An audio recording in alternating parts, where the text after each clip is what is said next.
Good morning. Good morning. Morning. Good morning. Good morning. You mean to wish me a good morning, or do you mean that it is a good morning whether I want it or not? Please go away. Let me speak for the love of God.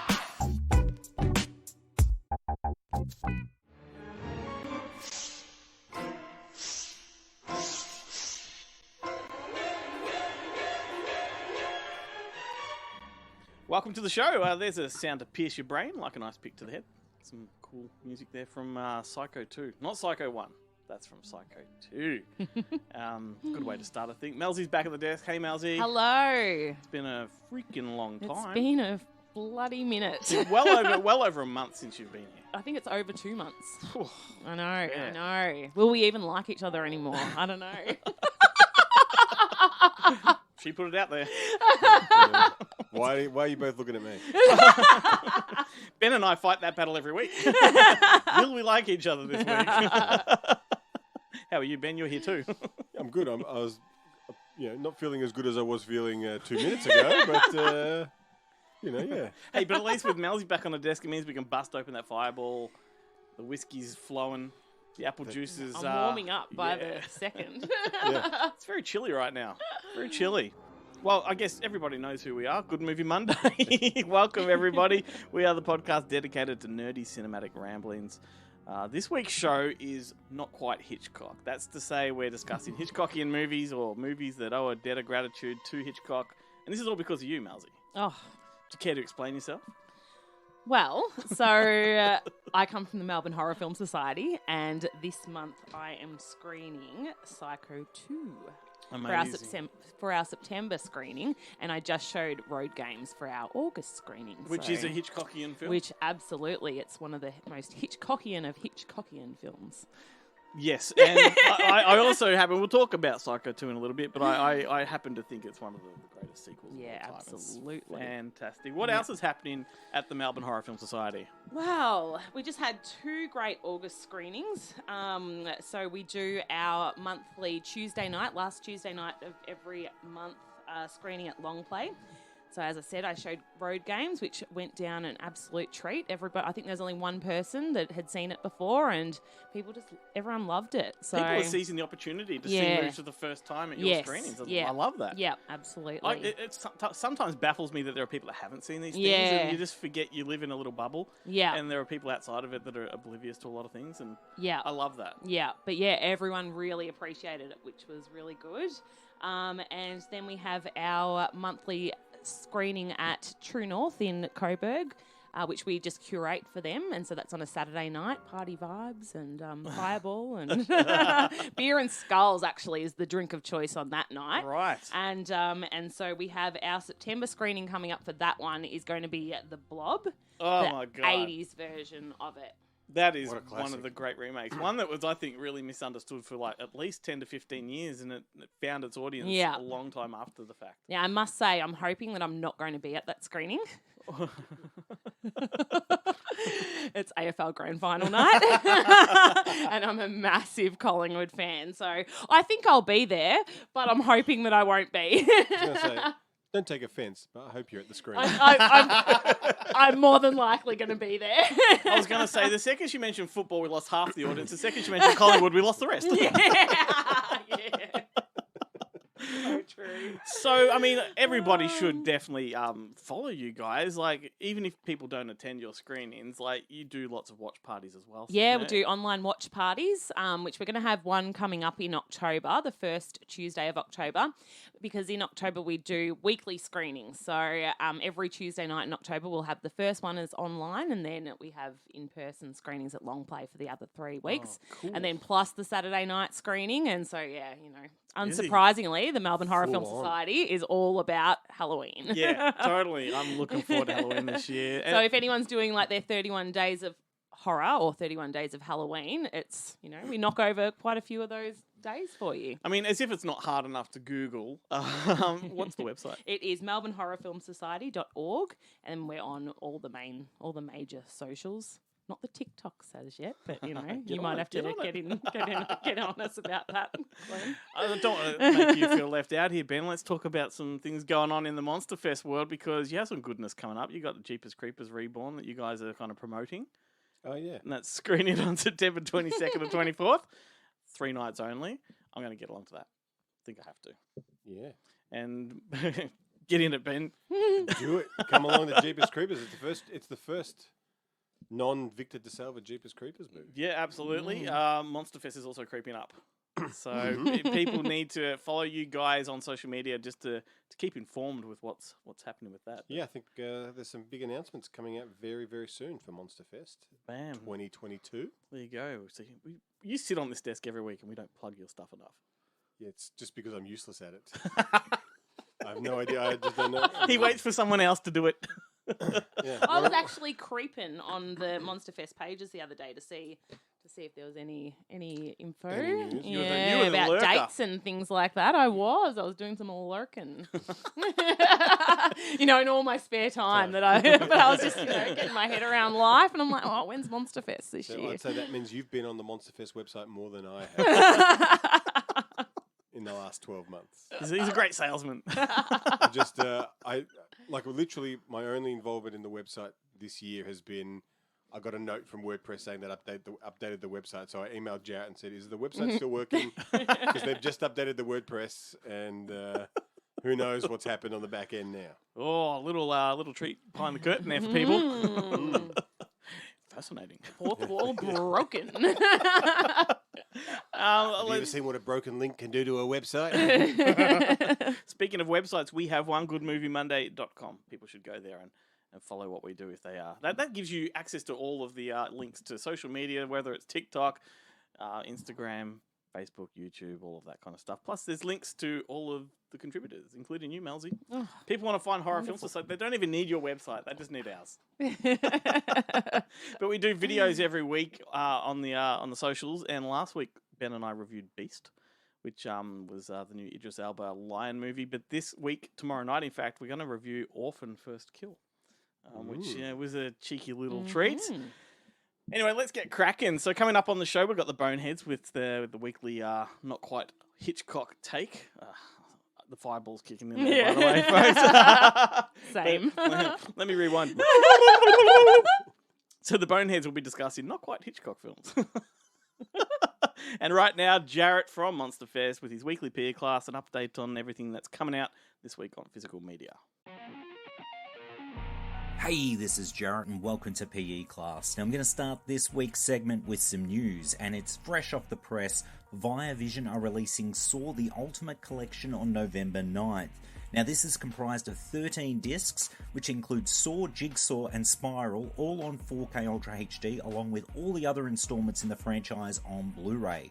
It also features an exclusive replica reverse bear trap, plus a bonus disc that's packed with hours of special features, including behind-the-scenes featurettes, cast and crew interviews, and much, much more. This is pretty exciting, coming out November 9th, and it is an Australian exclusive from Via Vision. Then moving on to this week's releases. First up, we've got Mad Men. They're releasing Donnie Darko on 4K Ultra HD. Now, this is comprised of 3 discs, 2 4K Ultra HDs, and 1 DVD. Yeah, DVD. Why? Mad Men's 4K Ultra HD release of Donnie Darko is well overdue and about 18 months too late. Given that Arrow Video released their 4K UHD edition early last year in the US and the UK, and it blows this one out of the water in terms of additional content. That said, if you don't import, it's good to have a localized, albeit inferior version available. Then moving on to Umbrella Entertainment. So where Mad Men fail, Umbrella Entertainment succeed with not only some global Blu-ray debuts, but definitive releases of titles that may have had a Blu-ray release prior, but haven't had a Blu-ray release quite like this. First up is Martyrs. It's arriving on Blu-ray as part of Umbrella's Beyond Genres line. And aside from a newly illustrated slipcover, it's loaded with special feature content. That includes a brand new audio commentary with film historian Dr. Lindsay Hallam, a BFI panel, interview featurettes, a making of trailer, and much more. Also out from Umbrella is A Dangerous Summer. It's joining the Ozploitation Classics line, and it's a thriller with international stars Tom Skerritt and James Mason acting down under. Then Peter Bogdanovich's 1985 classic Mask with Eric Stoltz, Cher, and God, was it Sam Elliott? I think it was Sam Elliott that was Cher's husband in it. Anyway, that one's coming out on Blu-ray, and it's got both the director's cut and theatrical cut, as well as an interview with Bogdanovich to boot. Then the last release I'll mention that's coming out from Umbrella this week is Beyond the Wasteland, the Mad Max cosplay doco. It's landing on DVD finally, and it's loaded with deleted scenes, and I'm not joking. There's like 20 plus deleted scenes on this bad boy. Then the final distributor that I'll mention that's putting out a title this week is Viavision. They're releasing the documentary I Am Hitchcock on DVD. It's a documentary, of course, on the master filmmaker himself. Anyway, that's it for me for this week, so until next time, stay physical. Can't believe there's an Alfred Hitchcock documentary coming out this week. You know, that was not planned. Like, we're doing this show and that happened. So What are the odds? fortuitous. Very. That's going straight in my basket. Yeah. Anyway. Good stuff there from Jarrett. I know he listens to the show, so a bit of a shout out. Appreciate what you do, mate. And yeah, like I said at the start of the show, follow his stuff on Monster Fest social media pages. Let's talk about Hitchcockian films, U2. This is a concept that's open for interpretation, I think. I know Ben certainly took issue with it when we first suggested it. I don't really know what I know. One, I know Hitchcock hated the term. Yeah. And two, I'm like, what does it really mean? Like, or any thriller can be kind of, you know, they used to market just about anything as a Hitchcockian thriller because there's a MacGuffin. Like a thriller without a MacGuffin is not a thriller. So, you know, like unless it has the director making a cameo, I don't know what the term really means. I think it's because he was the first to do so many of these things that he practically owns the concept. Like, I mean, the Oxford Dictionary even has Hitchcockian in it. Defined Well, and as... even if it wasn't the first, he's just so prolific. Mastered it. Yeah. Yeah. And he made so many So films the Oxford Dictionary's definition is resembling or characteristic of the style of the English filmmaker Sir Alfred Hitchcock, especially through the use of tension and suspense. But then if you Google Wiki and all that, then they have all different criteria for There's all different ones, but some of them are so random. They're like, you know, it has this, and then the next point will contradict that, and, I know. and it has to, and you're like, okay, so because you look at his body of work, it's not like they follow the same. No, but I guess there's every a lot film of set has there's a the lot same of structure. repeated tropes like Yeah. the falsely accused, you know, the innocent man, Yeah. that kind of stuff. You can His see use that- of that's so generic, though. but it is now. But he kind of But I guess pioneered that. if you take one element on its own, Yeah. it's not going to stand out. But it's when you put a number of them in a film, then Yeah. it's like, oh, hang and on, his we're use seeing of a... lighting cameras, all that kind of Yeah. stuff. I think people now say that Brian De Palma is like just ripping off Hitchcock. Well, that's because he's tapping into those things that were repetitive in Hitchcock's films. But whatever, I'm happy for you guys to go with the flow and just interpret as you will. I think some good examples of Hitchcockian would be Identity. Do you remember that movie? Mm-hmm. That was a really good one. Misery, even Stephen King film. I think that's definitely Hitchcockian. The Gift was good. Did you watch that? The one with was it Many years Katie ago. Holmes' Joel Boobies? Edgerton? Is Yes, that? Yeah. yes. No, the newer Gift. Some might argue that Sam Raimi one was a little bit. That is responsible for my one and only TikTok comment from someone. That's It's right. like, I know what that guy's talking about. That's all I need. That kept me going for a year on this show. And many Yes, times it sounds I like. decided to walk away, and I'm like, no, there's one guy out there who shares my love of Katie Holmes' boobs. I can't let him So, down. yeah, I can't let him down. I'm in. I'm in. I think. Would you say Arachnophobia is Hitchcockian? I kind of think it is a little bit. It's more along the birds lines. I think it takes a lot. Don't ask me these questions. Okay, obviously, by my earlier comments, I don't really know what it means. Okay. So, is it? Yeah, sure. Yeah. No? If you say. You say no, I'll say okay. Absolutely not. Yeah. You say yes, I'll go, okay. Well, I have a funny feeling that Mel's first recommendation is going to be very Hitchcockian. Very. Actually, both of mine are very Hitchcockian. So, I mean, Psycho 2, as we were talking about before. It doesn't get much more Hitchcockian. It really doesn't. So Psycho 2, I mean, I guess it kind of goes without saying that I love the original so much. Like, absolutely one of my favourite films. And so I didn't actually watch Psycho 2 for a long time, even though when scouring the shelves of the, the video store, I would see the cover all the time. It's bloody got an awesome cover. But I was just like, oh, no, this can't be any good. Like, this just can't be. Anyway, but that was before I knew much about anything. And now knowing that it was written by Tom Holland, directed by Richard Franklin, and had Dean Cundy as cinematographer. I guess it's less of a surprise that it's fucking awesome. It's certainly, like I said at the start, I think it's one of the best number 2s ever. Yeah. But can you imagine being... And you are the king of number 2s. He is. It's somewhere on my wall here. Can you imagine being like an adult at the time of that release, knowing that Psycho 2 is being made? Like, you wouldn't believe it. Yeah. Like, there's no way this is going to be good. Yes. And so you probably wouldn't have gone to the cinemas Yeah. to see it. And Yep. yet, lo and behold, it's like, it's a masterful film. So good. Yeah. So Psycho 2 takes place 22 years after the original. Norman Bates is released from the mental institution and goes back to living in his old house and the Bates Motel. He starts working at the local diner, which is where he meets Mary Samuels, who he strikes up a friendship with and offers her a place to stay when she is bussed up with her boyfriend. So other people in the town are less happy about his return, but he seems to be adjusting okay until he starts getting letters and phone calls from Mother. And of course, he rightly or wrongly starts questioning his sanity and starts spiraling mentally. Unlike the original, Psycho 2 is way more focused on Norman as a character. We already know his backstory and that he murdered people, but you still manage to feel sympathetic towards him and really root for him. And of course, Anthony Perkins is amazing once again and is a huge part of that. It's really effective with creating suspense and you don't know which way it's going to go. And even when you do think you know, you still don't. It has one of the fucking best twist endings ever. Like, oh, it's so good. The least said about that, the better. Yes, absolutely. The acting is pretty impeccable. Vera Miles returns as Lala Loomis.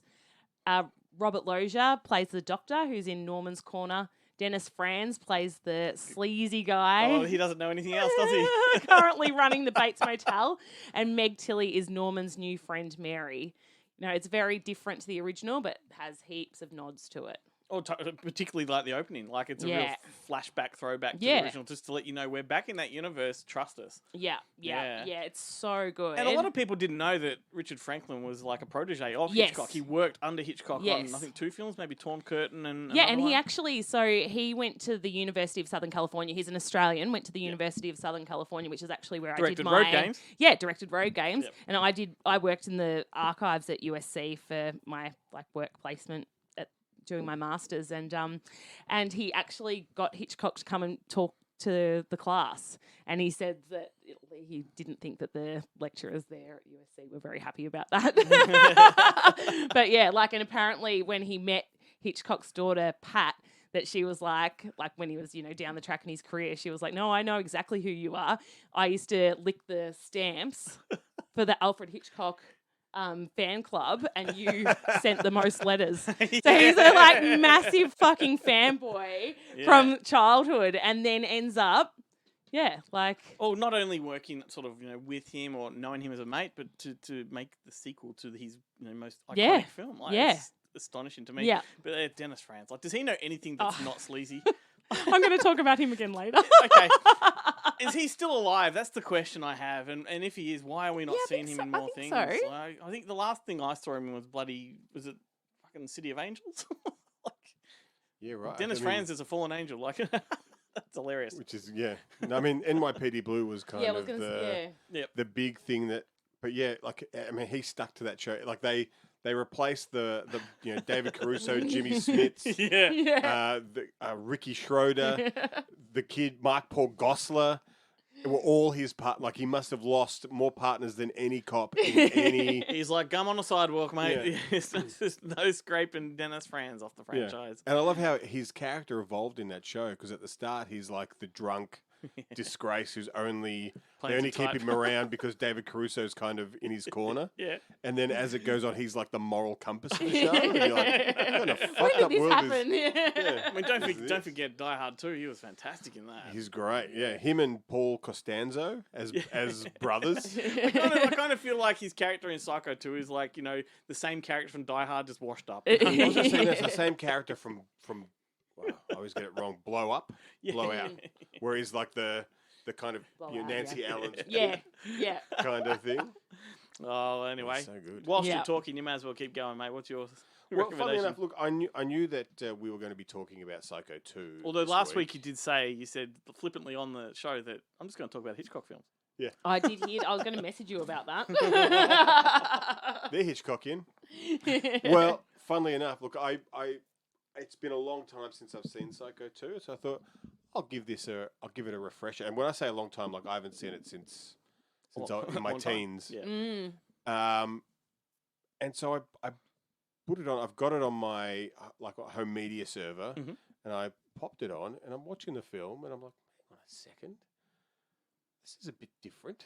I don't remember any of this. Aw. And as it turns out, You thought Psycho 3 I was watching Psycho 3. Oh, you must be And I was so like, around. hang on a second, because he's in the cafe and stuff. That is a good movie in and of itself, but it's batshit crazy. It's crazy. It is the most amazing of the Psycho films, in my Yeah, opinion. Psycho on acid. It is the sleaziest, Yeah. neon-filled 80s mess of a movie. Oh. And directed by Anthony Perkins. And directed by Yeah. Anthony Perkins, with Osgood Perkins Yep. playing young Norman.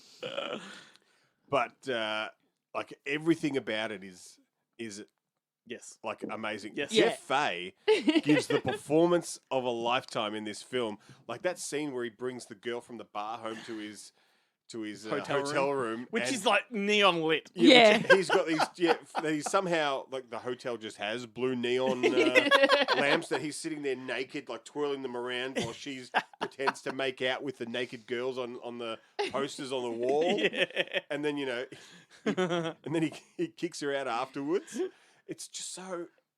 Oh, it's Yeah. amazing. And I It's remember so that, like the good. VHS in the video store, that was an R-rated movie. Yeah, Like it and was like- like hardcore. It is definitely deserving of its Yeah. R-rated. So this is basically after the revelations of Psycho 2, Norman is still running the hotel and living in his home, and I think Jeff Fahey and a nun who has recently like killed her mother superior or something during a failed suicide attempt. That was so random. Leaves the nunnery, wanders the desert because once you leave the nunnery, the nuns aren't there to help you. Like. Nope.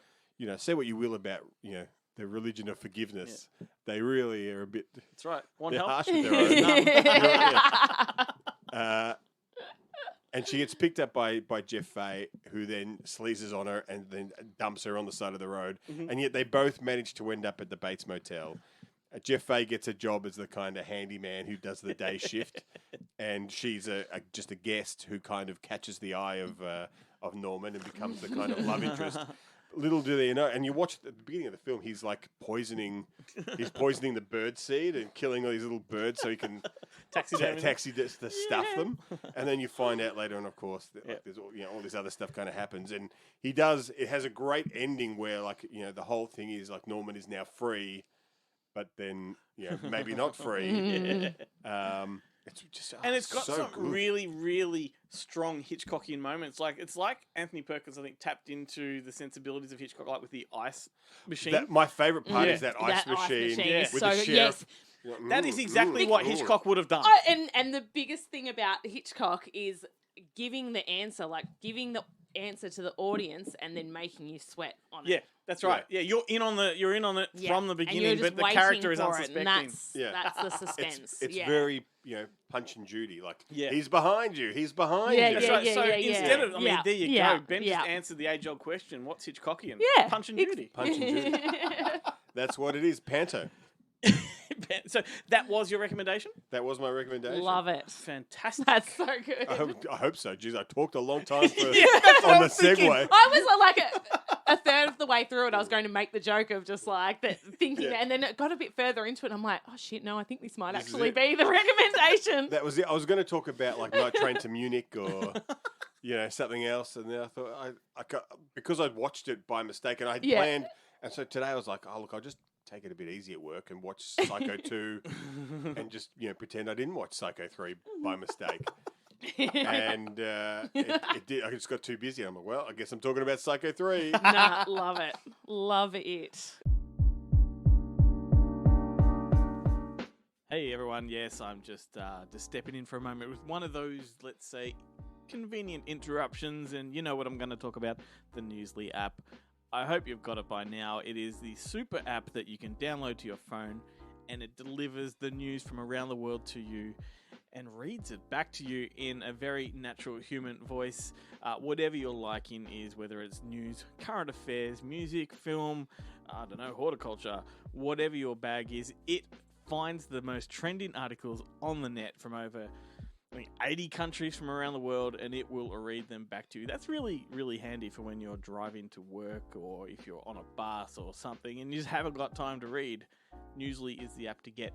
Here's the kicker. We've partnered with them. So if you want an entire month of their free premium service, all you got to do is use our code Monday, MNDAY. That's Monday without the O. And yes, the app is free, but you can get an extra upgrade for a month using the Monday code. Get it now. Why not? Strawberries, cherries, and an angel's kiss in spring. My summer wine is really made from all these things.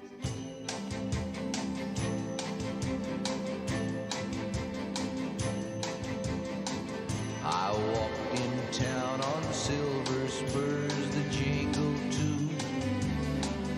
A song that I had only sang to just a few. She saw my silver spurs and said, let's pass some time. And I will give to you summer wine. Ooh, summer wine. Strawberries, cherries, and an angel's kiss in spring. My summer wine is really made from all these things. Take off your silver spurs and help me pass the time. And I will give to you summer wine. Oh, summer wine. My eyes grew heavy and my lips, they could not speak. I tried to get up, but I couldn't find my feet. She reassured me with an unfamiliar line, and then she gave to me more summer wine. Oh, summer wine. Strawberries, cherries, and an angel's kiss in spring. My summer wine is really made from all these things. Take off your silver spurs and help me pass the time. And I will give to you summer wine. Summer wine. When I woke up, the sun was shining in my eyes. My silver spurs were gone, my head felt twice its size. She took my silver spurs, $1 and a dime, and left me craving for more summer wine. Whoa, summer wine. Strawberries, cherries, and an angel's kiss in spring. My summer wine is really made from all these things. Take off those silver spurs and help me pass the time. And I will give to you. There we go. That's a song called Summer Wine by Nancy Sinatra and Lee Hazelwood. It's from the movie Stoker, which is that nice little Hitchcockian inspired thriller with Nicole Kidman and Matthew Good. That's another one I wanted to watch before the show, so we could talk about it, and I failed. That one was written by Wentworth Miller from Prison Break. Oh, right. Yeah, who'd have thunk it? Not this guy. Did you watch Psycho 4 instead? Yeah. You know, Jared and I recorded a Hitchcockian or a Psycho podcast about 4 or 5 years ago. And so if you want to actually do a deep dive into all 4 of the Psycho films, that's the way to do it. And we even talk about the Bates Motel Tally movie. Remember that? Which failed pilot. Which I watched that. Okay, so I've got a similar story. So I'd had a massive, massive, massive weekend at Meredith Music Festival, local festival here, which is the best time of the year every year. And so after coming home from that, it was like, yep, perfect time to put on a Psycho movie. I'd never seen Psycho 4 before, but heard a lot about it. Yep. Anyway, we get a fair way into it. I'm just like, this doesn't seem like, we're watching the Bates Motel. It was an absolute head trip. Maybe 40 minutes worth is to do with the Bates Motel, and then the second 40 minutes is just like a completely new really? story. Because I didn't get further than that. Yeah, because it was a pilot episode for a TV show, which was going to be an anthology, so each story was going to be different. Yeah. But just to just guests at the hotel who would then lead on to their own stories. but with, even not even like horror Mrs. stories. Bates kind of running Just- around No, there's no Mrs. Bates. doing cameos. Is it Bud Court? Bud Court. Yeah, right. And he took over the hotel, but he's a nice guy. He's not. Yeah. He met Norman in the asylum, and then Norman gave him the inheritance to the hotel. And that's then, right. But he's a nice guy. He's not like a psycho. And I remember the very end of this, because it's a gateway to an anthology series. At the end, he looks at the camera and talks straight to the audience, going like, "Well, I hope you enjoyed your stay. Farewell now. See you next time." It's like, Norman would never. It was very confusing for my scattered brain at that point in time. Oh my God. Yeah, but hey, look, so there is a podcast out there. If you just scroll through all of our episodes, eventually you'll get to it. Worth a cheeky listen. Some more examples of Hitchcockian, because I know Ben loves doing this part, just randomly throwing out titles. You don't key us in on, so we don't really know what's coming. And then we talk about them and you go, I was going to mention that later. Oh, well, I didn't know. No. I like to throw these out there in case a conversation ensues. Do you remember Diabolique, that movie with Sharon Stone? Oh, yeah. Which is the remake of the French one. Yes, which I've never seen the French one, which I will assume is infinitely better. But there was something about that Sharon Stone one that really struck a chord with me. Just I think it sounded very foreign, Diabolique, and it was very dark and sinister. No, I don't remember that one. It's never had a. I don't think Chaz Palminteri, Isabella Joni. I don't think it's had like a DVD release in Australia. I think it only ever had the VHS. I don't know. I've got the original Blu-ray that I think Criterion put it out. Maybe Right. Maybe I'll have to. But not the remake. Which I think I was having this conversation with Jarrett. Yep. And he was saying that it's incredibly poor. Like the remake. The remake. Yeah, it has a very bad reputation. Woody Allen made two. I think it was like the end of Chaz Palminteri too. Like he was kind of riding a little high. Then he did that, and then all of a sudden, no more Chaz Palminteri. Woody Allen did Match Point. That was very I like Hitchcockian. And Cassandra's Dream was great with Ewan McGregor and is it Colin Farrell. That was a good one. Yep. Anyway, let's move on. Like, the conversations did not stick. I said I liked Match Point. We talked about that. I'm going to just jump straight into my recommendation. So I went with Shallow Grave. That was the first movie that came to my mind when I was thinking Hitchcockian. And this was Danny Boyle's debut feature from 1994. Once again, starring Ewan McGregor. It also had Christopher Eccleston and Kerry Fox. And they were pretty much all unknown actors at the time this movie came out. Except for, I remember Kerry Fox was probably the biggest of the three. Yeah. Because I knew who she was. Because she's the New Zealand actress that had done a few things down here. But I guess in terms of a global audience, she was pretty new to them. Hadn't she already done that in that one with Megan? Was it Megan Ward? What's the girl from Young Sherlock Holmes? And it's like set in a village where and Kerry Fox is like the experienced lesbian, and the girl from Young Sherlock Holmes is kind of like a newly married. She's just moved there with her husband, and then Kerry Fox sleazes on her, and she Sounds like I basically should have seen it. she basically kind of comes out, and it's like a scandal in a small town or something. I think it's called. But then in real life, she was like, she came out as gay, and left her husband, and she kind of like attributes it to kind of the awakening by Kerry Fox. Well, at the time, like I did have a thing for Kerry Fox. Like I really like. I mean, not.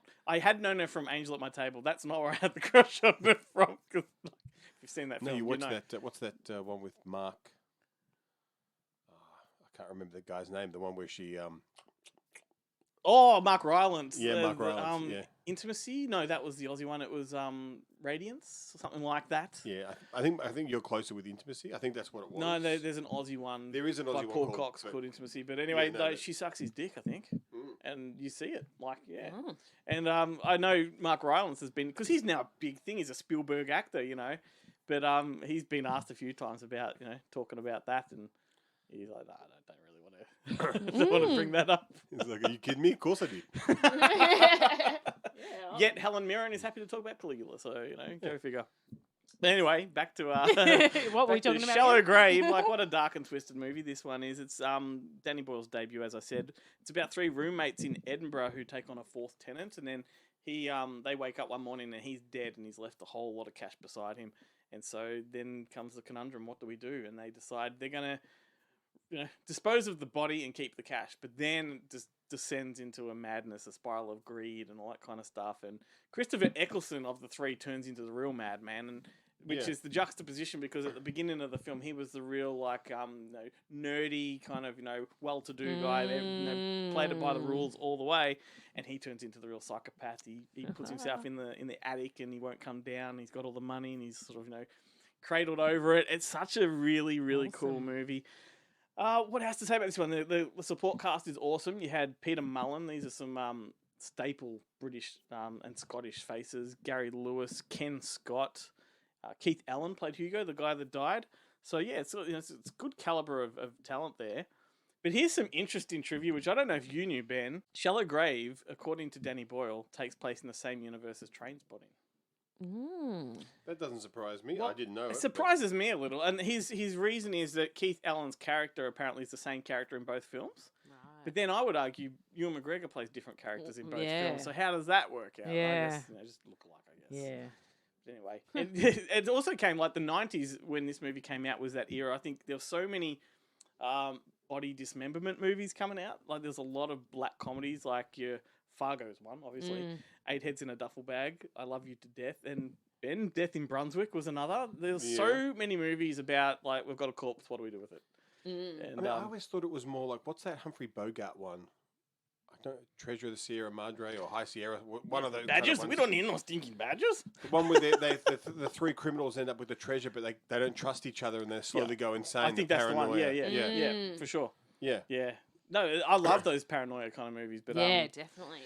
yeah. So Shallow Grave is one of the best. Like it's a fantastic Scottish film. I think it's probably top 3 Danny Boyle movies for me, like if not top 2. Yeah, right. So I watched it because I think the first one I saw was Trainspotting, and so then I went back and watched. And I don't know if I. Trainspotting would be my number 1. Yeah, I don't know if I appreciated. Like I was like, yeah, it's interesting, but Yeah. you know, it didn't have that kind of kinetic energy of Trainspotting. Sure. So here's a funny story. Like Danny Boyle's dad thinks that Shallow Grave is the best film he's ever done, and so every movie he's made since he screens for his dad, and his dad's response is always, "Well, it's good. It's no Shallow Grave." But he's like, just walk their head down. But it's Slumdog Millionaire, Dad. Come on. I'll try better next time. But that's the thing. I think Danny Boyle's films are kind of rife for rediscovery because, like, I agree. I remember thinking like Life Less Ordinary was really bad when I watched it on Neural. I think I borrowed it on video. I didn't see it at the cinema, and then I was talking about it with Jarrett, and I was like, well, I've got to watch this again. I put it on again. I'm like, this movie is fucking awesome. It certainly is, and I talked about my top 3. One of those would also be Millions, which is one of his most sort of the one about the underrated kids? movies. Yeah, The it's kids, about yeah. a kid that finds a bag with, I think, about 20 grand in it or something, and he wants to give it away to charity. He wants to do good with this money, and he has like the archangel kind of, you know, talking in his head, and he's got this whole dilemma of what do I do with the money? My mum and dad, you know, want to keep it, but you know, and James Nesbitt plays the dad, and Yeah. it's a wonderful kids movie about morals. And yeah, no one remembers that. Forget movie. them. They get you nowhere. That's right. That's the moral of that story. Waste of time. If he had to look beyond the bag of money he found, there'd be a corpse right there. It's a sequel to Shallow Grave, don't you know? We derive our moral code from the Christian church, and we all know what monsters those bastards are. Well, so there's my my secret recommendation, Millions by Danny Boyle. Check it out. Yeah. Spiritual successor to Shallow Grave. Shallow Grave. Ben, you're up. What's your next recommendation? Well, funnily enough, because I think we just announced it, but I'm going to talk about 1984's Cloak and Dagger, aka Kitty Hitchcock, or Yeah. that's what people call it, Kitty Hitchcock, with directed by Richard Franklin. Richard Franklin, podcast favorite Richard Franklin, starring Dabney Coleman, who apparently they did not get along. Doesn't he play two characters? He plays. Well, he's basically playing the same character, but it's like because the star of the show is Henry Thomas, and he is obsessed with this character Jack Flack, who is he's actually like the character in an Atari. And I thought it was Atari 2600, but it's another game system. Is it me, or does he look like Hunter from that TV show on the ABC? Yeah, no, except with the beret. But otherwise, yeah, exactly. What a great show that was. But his dad's always too busy for him. Like, I think he's a single dad, so he doesn't have. There's no mum in the picture, and his dad's always too busy. So basically, this Jack Flack is everything that Henry Thomas wants his dad to be. So and it's like he's basically an imaginary friend that kind of gets him into trouble more often than helps him out of it. But he stumbles upon a copy of the Cloak and Dagger game, which is basically the MacGuffin of the film, because the whole thing is there's something on the game, but then it's not. It's not relevant. It's not really relevant. But he ends up being chased by this shadowy spies who are after the secret that he doesn't know that he has. And William Ragsdale, what's his name? William Forsythe. William Forsythe is like, that's the nerdy computer tech guy. Tech who runs the. And it was like such a kick in the balls of nostalgia. Like he works in like the game shop, and I remember as a kid when I had an Amiga 500, and I used to go to Chatty, and they had there's a shop called Mighty Mouse, which was like the computer game shop, and all the games are like $100, so I never could afford any of them. Yep. But I just remember going in there and just looking at them. with this kind of feeling of longing, and I'm looking at this movie and there's only a couple of scenes kind of taking place in the actual shop part. Yeah. And I was just like, oh, I just wish I could go back. I wish I could go back there. And for people that know William Forsythe from maybe the Rob Zombie films or whatever, like this is not the William Forsythe you know. Like this is not the Steven Seagal villain, or No. Was he Flat Top in the Dick Tracy movie? Yeah, or what's the Dead Bang? Yeah, that's right. And he's closer to Dead Bang than anything else with this character, because he was nerdy in that too. Yeah. I mean, but I think his best character is the substitute, as the psycho in the substitute. But no, he's Al Capone in the kind of Untouchables, the reboot of the Untouchables TV series, and he was which used to play late at night on Channel 7. I think he's in like Uwe Boll's version of Raging Bull. Yeah, right. Is it that? Amazing, or maybe it's the sequel to Raging Bull, and Uwe Boll did another one that was very similar. Yeah, anyway, it wouldn't surprise me. He's a perfect kind of Ray LaMotta type. Yes. There we go. So got some good conversation out of that. Gotta love that guy. So Umbrella happened to be releasing Cloak and Dagger, they soon. had done the DVD previously, which I have. So I'm really excited about the Blu-ray. And the Blu-ray has a bunch of extra stuff. Yeah, amazing. Completely different to the Vinegar Syndrome stuff too. Cool. So exclusive. If that floats your boat, and it has a 3D, an old school like red and blue glasses. Amazing. 3D cover.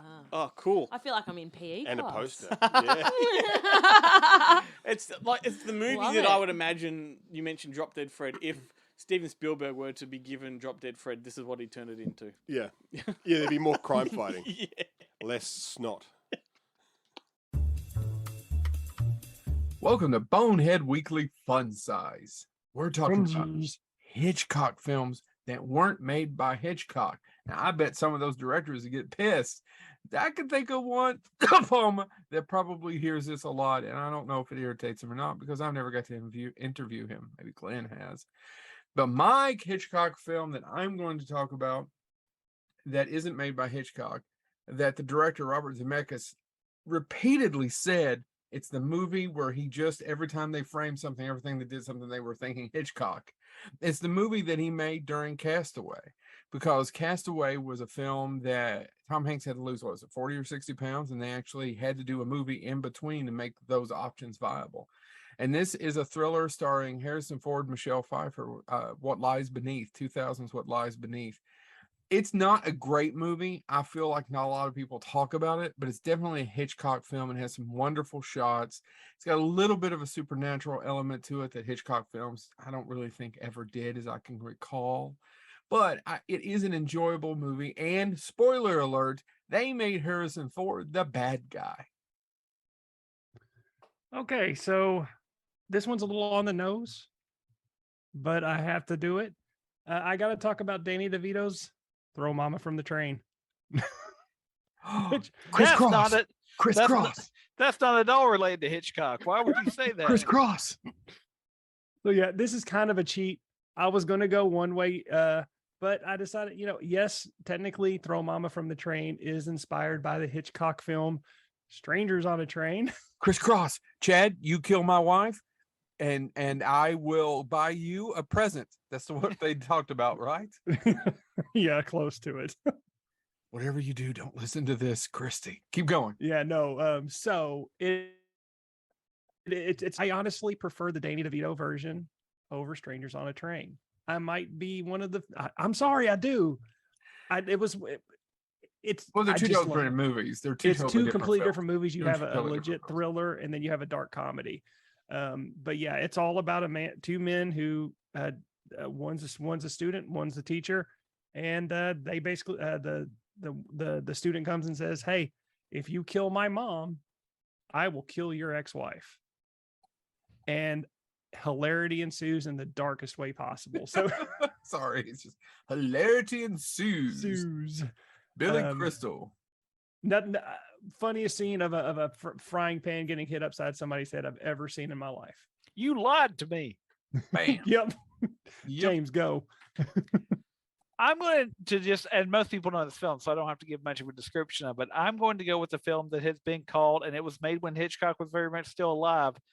It was called the best Hitchcock movie that Hitchcock never made, starring Cary Grant and that other Hepburn, Charade. Or Charade, if you want to get fancy about it. But if you've never seen Charade, it's got a lot of what now, what's going on. It is very Hitchcockian. There's murder involved. There may be people that aren't what they seem to be, or maybe they are. ... If you've never seen Charade, go watch it. In the United States, it's in the public domain because of an error, but the music's not. So be careful which copy you buy. This has been Bonehead Weekly Fun Size. Oh, there we go. All very worthy choices, I think. Joe talked about the production there of What Lies Beneath. Years ago, I heard that was one of the films considered to be a Tales from the Crypt movie. So there you go. Which another one on top of that was From Dusk Till Dawn. That was considered for Tales from the Crypt. Yep. And what was The Frighteners was definitely a Tales from the Crypt movie that they are. You can see it in all of those films. Yeah, and that's the one that they really. I think Zemeckis stepped in and goes, "No, this is too good for Tales from the Crypt." Anyway, what is that? What does that mean? Demon Knight and Bordello of Blood are both excellent. I completely agree, but Bordello of Blood tanked so hard that they were just scared to make another one, and then they ended up doing Ritual. I love Dennis Miller, but leading man, I don't know. Yeah, News Update's funny, but look, my claim to that one is I got to go on the set of Bordello of Blood. It was that car park scene in front of the Bordello, because that's when I was living over there. Did you see? No boobs whatsoever. Angie Everhart? No. Or Erica Eleniak? No. My voice just went a little funny. Because you were talking about Erica Eleniak? Childhood crush, Shawnee from Baywatch. Oh, let's not forget the cake scene from Under Siege. Oh my God, the cake scene and the scene from Chasers. I'm just going to... You got to take your pick. Is it Katie Holmes or is it Erica? I need to excuse myself for the rest of the episode. All right, well, you do that. Mousy, what's your next recommendation? What have you conjured up for us? All right. So I said earlier that I would be talking about Dennis Franz again. And actually, there's a couple of names that I'm going to mention for the second time. So we've got Dennis Franz in this movie. And, of course, you can't talk about Hitchcockian movies without talking about Brian De Palma. Yes. So I could have gone with any number of movies directed by Brian De Palma, but for this one, I've gone with erotic thriller Body Double from 1984. Ooh. This was actually the first film that I screened for the Melbourne Horror Film Society. We It was fucking packed. And actually, none of the guys that I run it with, I don't think any of them had seen it before. What a treat. Yeah. And like we had to, complete fire hazard. We had to squeeze so many people into the room. And I screened it with a student film by John Carpenter, Captain Voyeur. And yeah, it was definitely a treat. So Need a bigger venue. It's Need a bigger venue. sometimes not. Sometimes, but sometimes we do. And you can never fucking pick it. To be honest with you, a lot of the reason I don't go to a lot of screenings is because I feel like I'm taking the seat of someone who comes every week, and I'm just squeezing some person out, and I'm sitting there. Good I'm like, excuse. They've got taking 2 seats. Mate, No. they've got a lot of floor. Yeah. People use it. Yeah. If I sat on the floor, No, not you, then. No, Oh, they, yeah. the people that come every month, they'll sit on the they'll sit floor. on the floor. Yeah. Well, sit on your lap. They're young and limber. Yeah. So it stars Craig Wasson, I don't know how you say it, from Nightmare on Elm Street 3, as struggling actor and pretty big loser, Jake Scully, who loses his role as a vampire in a low-budget horror because he gets claustrophobic in the coffin on set. He then goes home to walk in on his wife, played by Barbara Crampton, mind you, fucking some other guy, and things kind of go from worse to worse. Jake ends up being asked to house sit in a super modern, lavish house in the Hollywood Hills, which importantly features a telescope and a neighbour that performs an erotic dance at a specific time each night. Jake becomes obsessed with watching the routine and then starts seeing other goings-on taking place, which leads him to getting himself involved, and he gets deeper and deeper into the crazy goings-on. It's kind of really hard to talk about Body Double because it's pretty fucking batshit crazy. It's so fucking good. And it's technically brilliant. Yeah. Like, it is fucking brilliant. It heavily pays homage to Hitchcock's Rear Window as well as Vertigo and many others. But it's more of a satirical take and definitely shouldn't be written off as a rip-off. Yes, you've got heavy themes of voyeurism, the classic Hollywood femme fatale, as we were saying earlier, like the wrong guy being suspected. It's a thrilling mystery, and you're trying to solve the mystery along with the main character, but it's also over the top and tongue-in-cheek, and you most definitely don't find a mid-movie Frankie Goes to Hollywood relax music video in any Hitchcock movies. That's true. Not to mention the graphic sex and nudity. I was going to say, talk about the best sequence in the film is that Frankie Goes to Hollywood music video / porno. It's fucking amazing. I actually blocked you from seeing my story last night because I Oh, posted it because I didn't want to give it away when I was because I knew you'd know what it was, and I was just like, I'm gonna do this story, but I'm gonna block Ben and see because I didn't want to give it away. Don't forget to unblock him because sometimes those things stick. Yes, I've had that before. But it is quiet lately. it is serious. It's such a fucking good So sequence. good. Everything. Oh. Like, the dance that Deborah Shelton does, which is mimicking Melanie Griffith's dance, and the whole, like, all of the kind of, because it's full of, like, 80s porn stars and stuff. Like, they're all in it. And he actually wanted it to have the unsimulated, unsimulated sex scenes, like to be the first film to be known as that. Oh, to have that. But Oh, you the missed it. studio Yeah. wasn't on board He for that missed- part of it. He But missed that Postman Always Rings twice already. Jeff yeah, Peterson well, and, that's No, what I- was it the movie Inserts with Richard Dreyfuss and Oh, Jessica yeah, that's Harper? right, yeah. Yeah. yeah, well, that's what I was thinking when I was reading it. But I used to watch that religiously when I was a kid. I have it on Blu-ray, so I can pause the. I would say specific maybe ports what in. he was meaning is that it was actually marketed Marketed as that, whereas You could, that's look- Hitchcockian there to market hard into yeah, one little trope. Transgressive, Yeah. and transgressive stuff too. Yeah. yeah, and But, I mean, without giving too much away, as we've said, like Jake infiltrates a porn set to get up and close with adult star Holly Body, who is played perfectly by Melanie Griffith in her real breakout role. I was going to say the weird thing is there actually was a porn star called Holly Body. Yeah, right. Completely- Yeah, That looks nothing like Melanie Griffith. yeah, right. But because she based it kind of on. Oh yes, no, she Ginger did Lynn. it. She apparently it was because of Melanie Griffith's character. Oh, that she Yes, named herself yes, Holy Body. Yeah, Yeah, right. Yeah, like that's how 'Cause she- that it was looked upon. I mean, I don't know of any porn stars named after Alfred Hitchcock movies. No? Okay. Let's tick to Brian Department. Never mind. Moving on.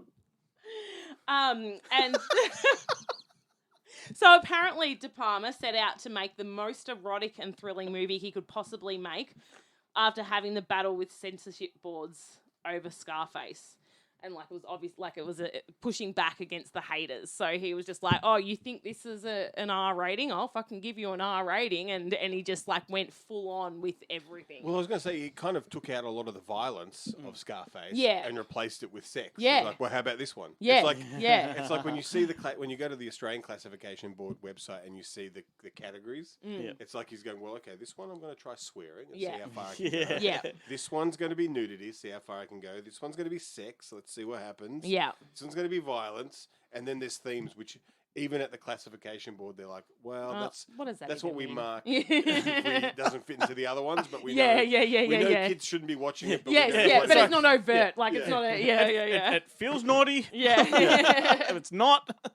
Yeah. So I don't know what it is, but I know it when I see it. It always bothers me that De Palma has this, Hitchcock ripoff Mm. reputation because he's made so many movies, and there's only maybe 4 or 5 that he's really strongly, deliberately tapped and into that. deliberately, Yeah. exactly, The yeah. thing that really bothers me about De Palma, and I've said this before, but both in this and in Blowout. Yeah. Blowout. Yeah. The movies that within the movies are almost better than the movies themselves. Where you're like, why aren't you making like the slasher that John Travolta is working on at the beginning of Blowout and this porno? Yeah, like, yeah. Why aren't these movies exist? I had this so good. I really feel like I had this response to Nope and the fucking monkey thing in that. Yeah. I was like, why can't I be watching that? Did you read last week he announced that he might be doing a sequel? I did see that. Please, Yeah, that's a nope right yeah, there. Nope. Unless it's a spin-off and it's all about the Unless it's all about the fucking monkey bloody TV set. Yeah. Awesome. So that's it.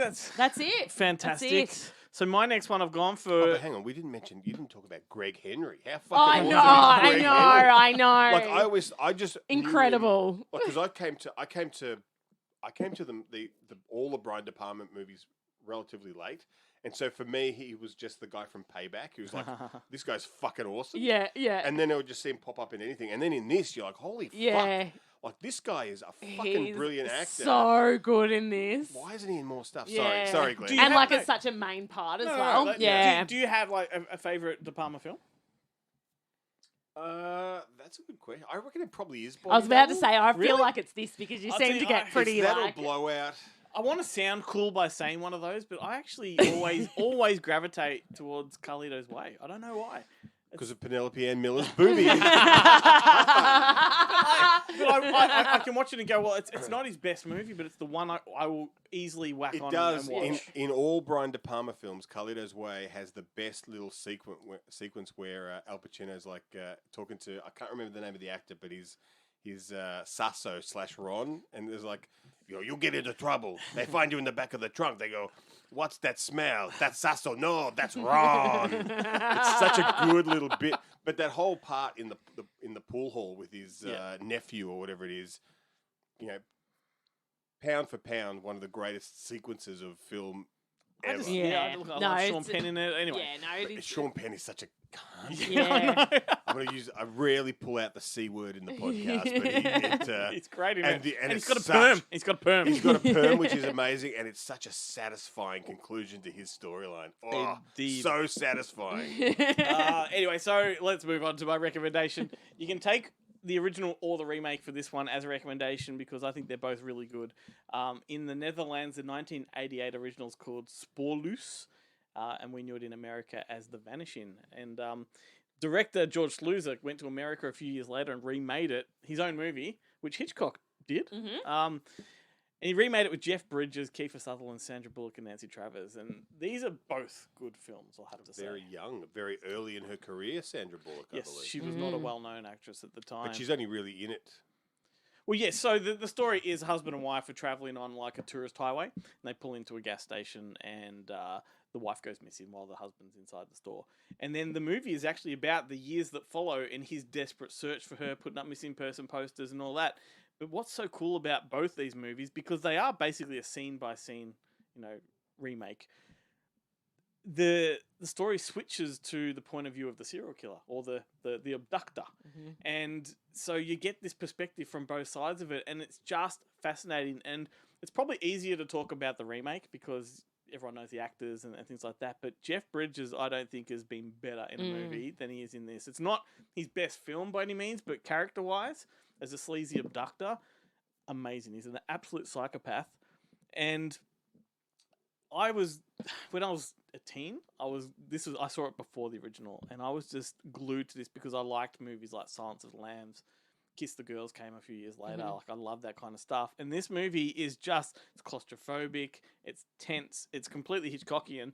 And I love the fact that the director, when he remade it, he did it scene by scene by scene, except for the final act, which he completely changed in the remake. And I reckon that was just a Hitchcockian move to catch the viewers off guard. Those that had seen the original thought they knew where it was going, and he just completely turned it on its head. So there you go. 2 versions of The Vanishing. I recommend either one. You get something different from both.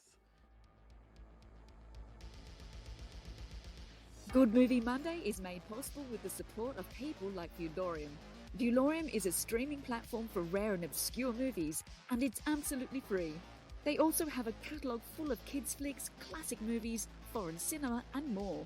Visit viewlorium.com today to see what it's all about. If you're enjoying the conversation that we're having, want to take a deep dive into Hitchcock's work himself, Good Movie Monday, we did a Hitchcock special a couple of years ago, back in, I think, the first season with myself and Keithy Boy. I was going to say, am I on that one, Glenn? You are not. Then why would anyone want to listen to it? It's a fair point. Maybe just for the Hitchcock. Complete No us offense out to there. Keith, I actually quite like Keith's shows. Keith is great on the mic. I always thought, Keith was much better than me at actually talking about the films. I'm only really good at interrupting you. You know what? That is true. Keith was great for the one-line bangers. Oh. Yeah. Stone Cold Classic was the throwaway line. Stone Cold Classic. Mate, that's a Stone Cold Classic. Anyway, so this is it's a Malsey episode, which means we do some horror movie trivia. Wonderful. And I don't know if anyone can hear, but I've opened the window and the fucking train is really loud. Enjoy the ambience, people. So, trivia time. We come to the show prepared with 2 trivia questions. Well, 2 of us come prepared with trivia questions, don't we? And Ben flies by the seat of his pants. I'm going to go first to get the ball rolling. See if you can get this one. So, I'm going to stick with the Hitchcockian kind of thing. There were 2 Aussie films in the 80s that were specifically influenced by Rear Window. Road Games was one of them. What was the other one? Of my Road Games. I do have 2 hints, but I'll let you have a second of guessing. Rear Window. Yes. And this one, like we talked about Road Games being Rear Window on a highway, this one is closer to the actual Rear Window in its location. And the first hint is that the director was fired during the production. Frog Dreaming. The working title was High Rise. High Rise. Oh, I think I came across this the other day, and I was like, oh, I don't know. High Rise. Maybe an umbrella title Yeah. from 1982. It's Crosstalk. Yeah. I was never going to get I that. wasn't going to get that. I hope that my it didn't sound in any way like I knew that one. I just didn't know that one. Well, never seen Crosstalk. In Rear Window, where Jimmy Stewart looks through windows across a courtyard, in this one, he's looking through surveillance cameras. A bit like Sliver. A bit like Sliver. All right, Malsey, you want to do the next one? All right. So Peter Lorre is in which early Hitchcock film? Is it Sabotage? The Man Who Knew Too Much. He did know too much. That is Well the one he done. remade. Yes, it remade. is. I was about saying that would have given it away for you. So Yeah. if I was going to handball you one, I would have said we brought this up earlier. Is he in both? Is he actually in both, Peter Lorre? No, I don't think No, he may have so. been. I didn't like the weird colour version with Yeah. Jimmy Stewart and Doris Day. That was a weird. It just made me feel uncomfortable watching it. How's your Peter Lorre impersonation? No, I can't do it on. I can only do it on the spur of the moment. Okay, and that wasn't spur of the Has moment. to come naturally. Can't. Don't force these yeah, things.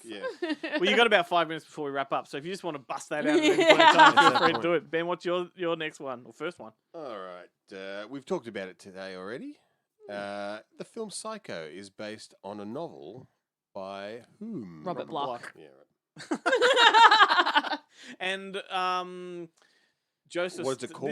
This is bonus. Joseph Stanafo, who wrote the original Psycho screenplay, wrote which sequel? What's the book called though? Psycho. No. I think it is. I don't remember. What is it? The Shambles of Ed Gein. No. Really? Yeah. I don't believe it. I'm pretty sure the most famous novel is Psycho. Maybe it was retitled after the movie, but Yeah, it mate. says here. The character of Norman Bates in Psycho was loosely based on two people. First was, maybe that's just this. The first was a real-life murderer, Ed Gein, about whom Bloch later wrote a fictionalized account, The Shambles of Ed Gein. But maybe that's not the Psycho maybe it's thing. that might have been a separate he thing. wrote that to start with. Maybe, Right, so yeah. that's what happens. I knew the Ed Gein connection. Yeah. Yeah. That's, it's in the Hitchcock movie that he buys the book Psycho. Yeah. But I don't trust that movie. I thought it was shit. The Hitchcock. As in the Anthony Hopkins one? Yeah. It was just a bit too. So, tell me, Hitch, what's this movie about? Look, I thought that Fucking movie was hell. a bit too on the nose in terms of vilifying him. Mm. Yeah, You know? very, It was very woke. Anyway. Who are we up to now? You. Me.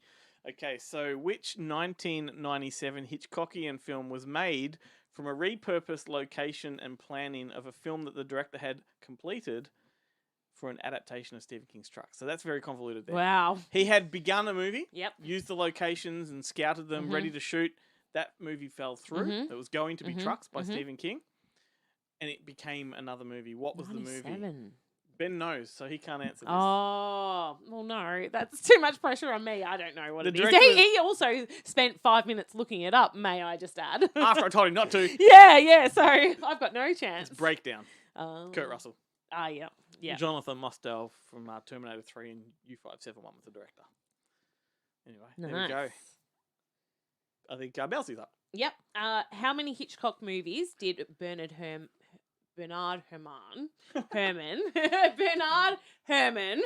let's get the A. Would you care for another Fireball whiskey? Belsie? I can only pronounce names that should be said Ockley. Not that Ockley is a word, but Bernie. Well, I mean, Bernie Herrmann. Bernie Herrmann. Bernie Herms. Hermsy. if Hitchcockian made the dictionary, then that can make Yeah, the Bernie dictionary. Herms score. How many did Hermsy score? Yeah. I'm going to say, officially, I'm going to say heaps. Yeah. That's Heaps, my answer. mate. Heaps.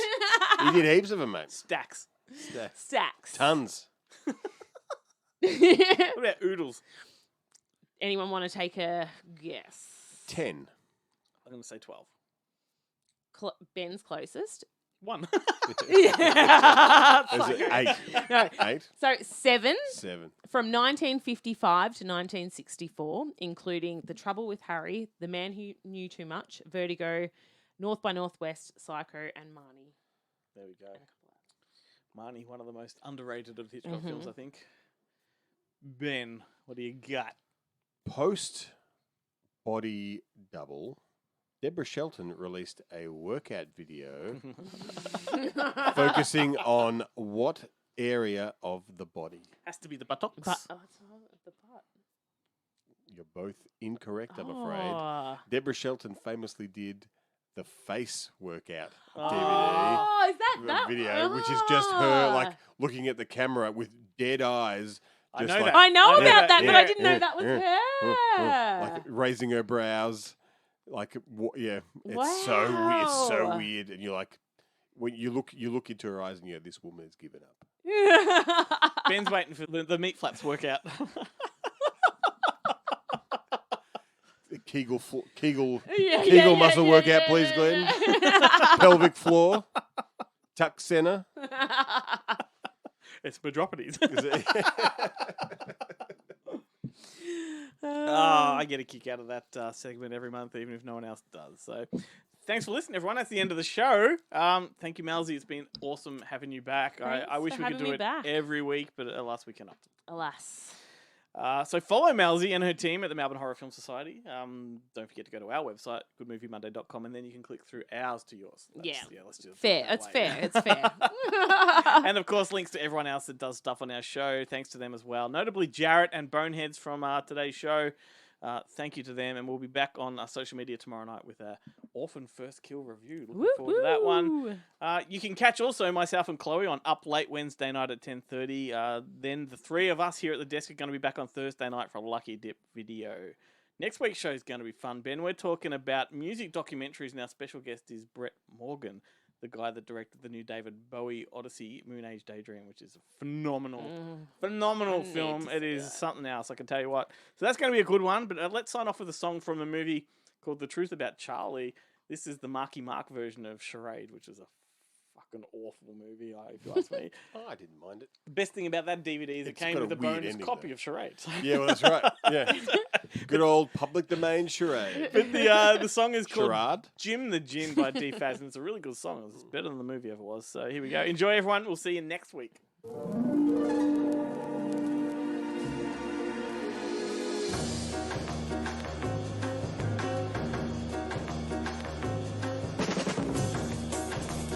Daddy was just a girl in disguise.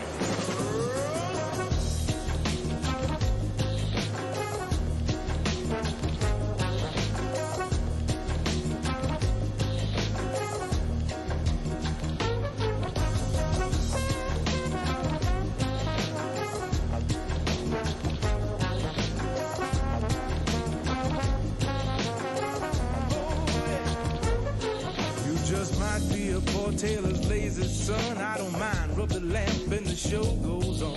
I can make you travel in time and space. I can change your sex. I can change your race. You might be Genghis Khan in burning rage, or a go-go girl dancing in a silver cage. Still, you're my master and I'm your slave. One day I'll be free to reign.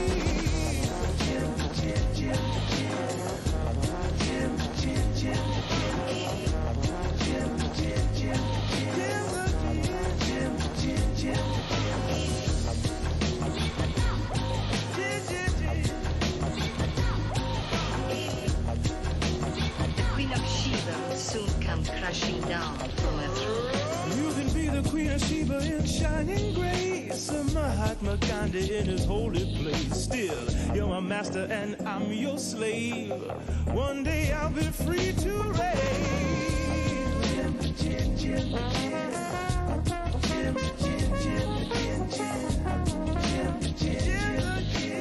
Daddy was just a girl in disguise.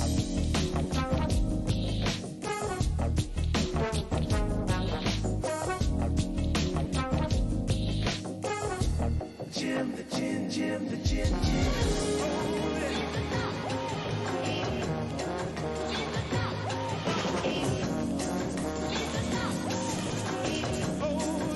You might just be a poor tailor's lazy son. I don't mind. Rub the lamp and the show goes on. I can make you travel in time and space. I can change your sex. I can change your race. Oh,